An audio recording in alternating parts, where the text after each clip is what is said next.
Salut à tous, excellente année 2025, nous on la reprend sur les chapeaux de roue avec une nouvelle sortie de ciné. Non, c'est pas Mufasa, mais ça arrive, le script est en cours, parce que pour une fois ce sera une vidéo scriptée, il y a beaucoup de choses à dire, mais nous on commence avec The Wolfman, un nouveau remake du film d'horreur classique Le Loup-garou sorti en 1941, mais avec un nouveau twist. Alors est-ce que ça vaut le coup? Eh ben on est là pour en discuter. Juste un tout petit peu de contexte avant de commencer, il faut savoir que moi, les films d'horreur, les films de monstres, c'est pas trop ma cam. Hein. Je suis sûr qu'il y en a, puisque la salle était quand même assez remplie pour un mercredi en début d'après-midi. Donc oui, ça veut dire que les films de monstres, ça a encore un public. Moi, je vais vous donner une analyse de quelqu'un qui est un peu détaché de ça. D'ailleurs, je vais être honnête avec vous, je savais même pas que c'était le remake d'un classique que, je vais pas vous mentir, j'ai pas vu non plus. Donc pour le scénario, le film commence dans l'Oregon où un père qui habite dans une ferme reculée apprend à son fils à survivre et à chasser. Survivre face à quoi? Face à une espèce de monstre qui est vraiment pas identifiable.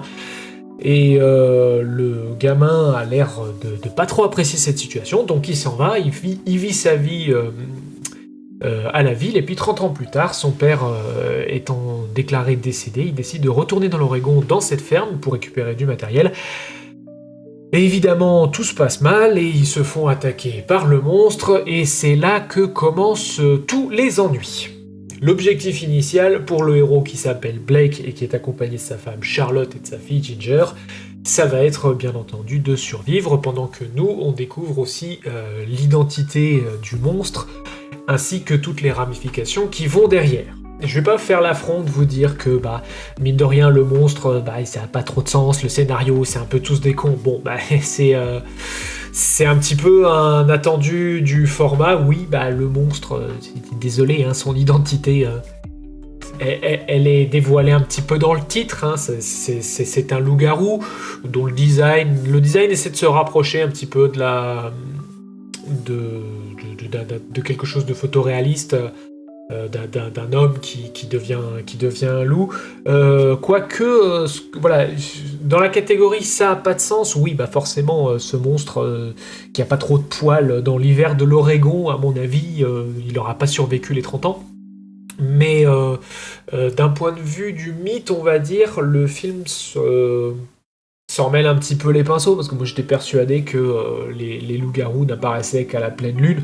Or, le flashback avec Blake et son père indique qu'ils chassent le monstre en plein jour. Enfin, en tout cas, le monstre peut chasser en plein jour, ce qui pose plus de questions que ça n'en répond. Je veux dire, après, le reste de l'intrigue, quand ils sont... En fait, je veux dire, se passe de nuit, hein, quand le scénario prend ses droits, tout se passe de nuit. Donc là, on est de nouveau bien dans le mythe, et puis de toute façon, c'est l'absence de lumière qui va rapporter de l'attention. Mais bon, c'est un petit détail. Est-ce qu'on va... Je veux dire, ça va pas ruiner le mythe comme on l'avait accusé Twilight de le faire avec les vampires, hein, ça c'est pas du tout un problème. Voilà, le film s'en mêle un petit peu, dans le tapis, dans le mythe, et il va s'en mêler un petit peu, il va se mettre un petit peu les pieds dans le tapis aussi. Donc le film trébuche un petit peu sur son mythe. Bon, ça à la rigueur c'est pas trop grave. Bon, il trébuche un petit peu sur son exposition. Et là, ça me dérange un peu plus, parce qu'on passe le début du film, donc entre Blake et son père dans l'Oregon, il est gamin. Et il lui explique plein de trucs pour survivre, puis c'est noyé dans des conseils normaux, quoi, parce que ces champignons tu les bouffes pas, faut rester toujours groupé. En fait, quand le désastre arrive 30 ans après, avec un Blake adulte et le père il est plus là, il y avait peut-être moyen de mettre en réflexion en fait tous ces éléments qui étaient portés par cette introduction. Et là par contre on n'est pas du tout dedans.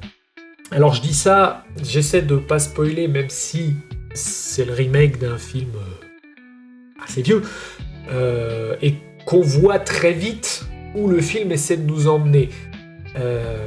Mais même au sein de cette mise en scène, qui est un choix qui se défend, hein, ça, il n'y a pas de problème, il y a un choix qui se défend même très bien, il y avait peut-être moyen d'approfondir les personnages avec les enseignements du père qui aurait pu... Ouais, c'est pas vraiment ce qui se passe là. Là, on rentre très vite dans ils sont là, ils sont paumés, et il y a le monstre, et en avant Guingamp, une expression que j'utilise beaucoup en ce moment, mais ça vous allez le voir dans la prochaine vidéo.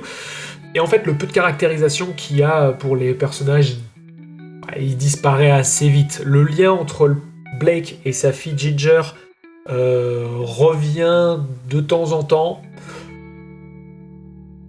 C'est pas super convaincant. Bon, c'est pas forcément ce qu'on lui demande non plus, c'est un film de monstre, donc tout va tourner autour du monstre. Et un des points notables, en fait, c'est que la mise en scène va montrer la perspective des héros et la perspective aussi du monstre.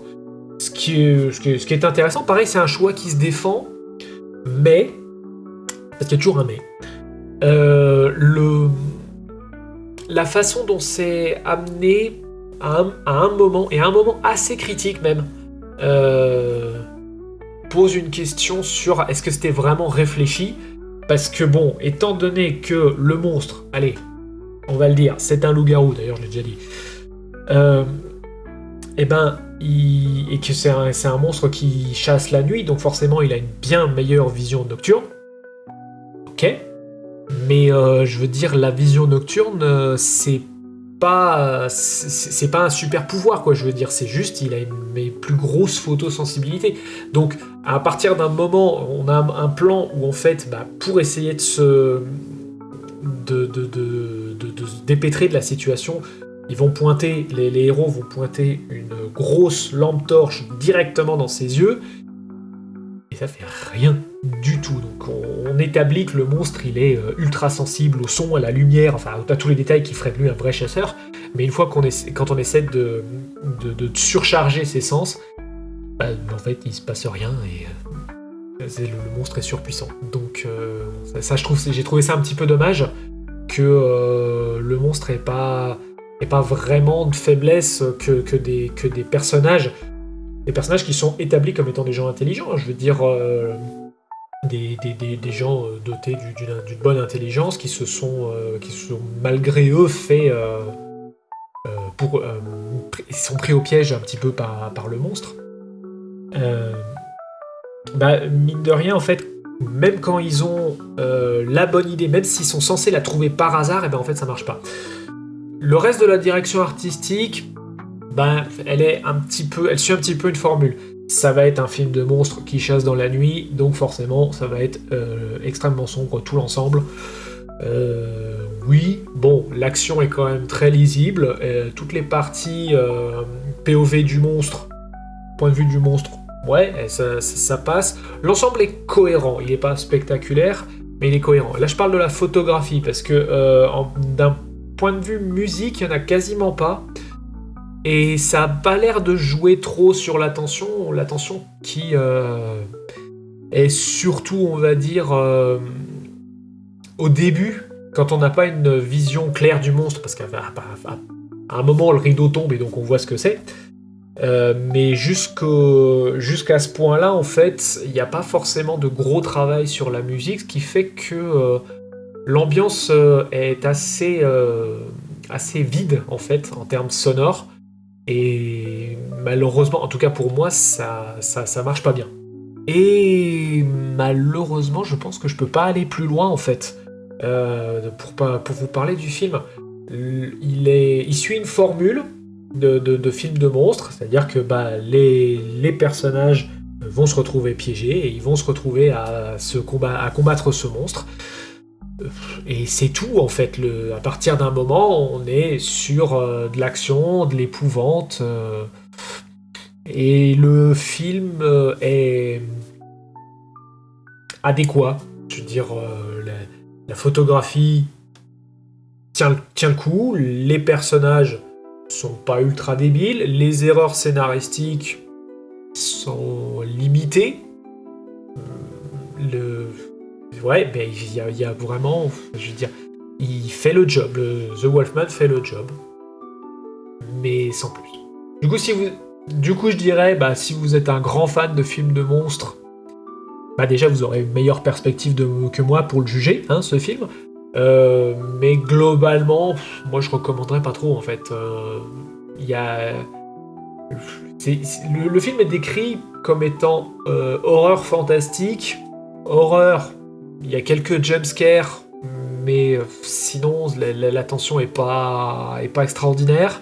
Ça a été... le côté horreur, de toute façon, elle a été rabaissée, parce que c'est un film déconseillé au moins de 12 ans, même pas interdit, déconseillé. Donc forcément, ça va essayer de toucher la majorité des publics, et toutes les parties un petit peu tendues visuellement sont baignées un petit peu dans l'obscur et la lumière bleue, pour atténuer, pour que finalement la grande majorité du public puisse s'y retrouver.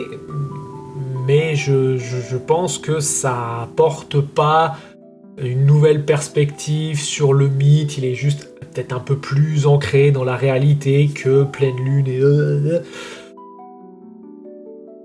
Je suis pas convaincu que ça vaille le coup. Mais une chose qui est sûre, et une chose que les cinémas pâtés se complaisent à nous montrer, c'est que 2025 sera une année avec beaucoup de films.